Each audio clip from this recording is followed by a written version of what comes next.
What's going on, everyone, and welcome back to another Watch Dogs Legion video. Now, today's video is less of a guide and more of an important question I have seen being thrown around, and that is, should you play with permadeath on or not? Before we talk about this, if you could help me out by subscribing to the channel, I'm trying to reach 10,000 subscribers before the end of the year and would appreciate your help in doing so. Now let's get started. Alright, so as many players are aware, permadeath is a setting in the game that causes any dead operatives or DedSec teammates to be completely gone if they actually die in the game.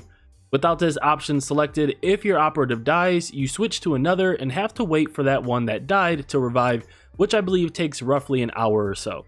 With 45 available teammates to recruit and use, it would seem many could care less if they lose one operative. However, I found that so far I tend to stick to one or two different operatives for most of the gameplay and would not think twice of turning on permadeath. Having permadeath disabled makes sense, however, many have made some pretty good disputes against keeping it disabled. First and foremost, Watch Dogs Legion is about playing as multiple operatives, each designed for a specific task and having their own unique skills and perks. With this being said, if you lost one, you could literally go and find another, because although unique, the technology that they have access to is shared across all characters. If you had permadeath on and lost someone, it would only be a matter of finding another and then re-equipping the clothing that they had, so essentially you're not losing any specific progress with that character, which isn't a bad thing. Next, Watch Dogs Legion is, I'd say, pretty easy and simple to play.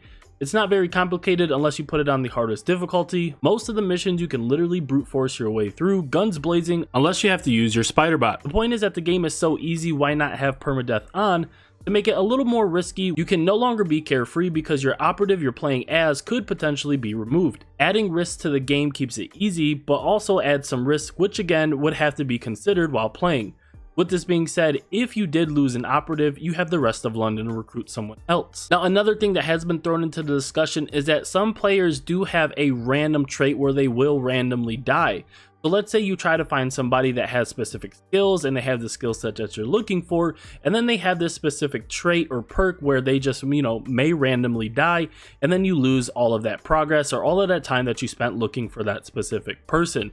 Now, if they die, obviously, and permadeath is on, that would just kind of be a complete waste of time. But also, many people have argued that why would you even be looking for somebody or recruit somebody with this perk in the first place? Now, for me personally, I do not have permadeath on. However, maybe if I make a new game, maybe I will use it at the hardest difficulty with permadeath on, just to see kind of how I feel. But at the moment, I just don't have it on, but I do want to get your guys' opinions. Alright everyone, very brief video, but I wanted to bring up the discussion here on this channel and see what everyone thinks, so feel free to express your thoughts or opinions in the comments below. Are you pro permadeath, or would you rather not waste the time replacing recruits? By the way, we are extremely close to 10,000 subscribers, so if you could help me out by subscribing, I would very much appreciate that. Expect more Watch Dogs Legion videos coming very soon, and thanks for stopping by. Peace.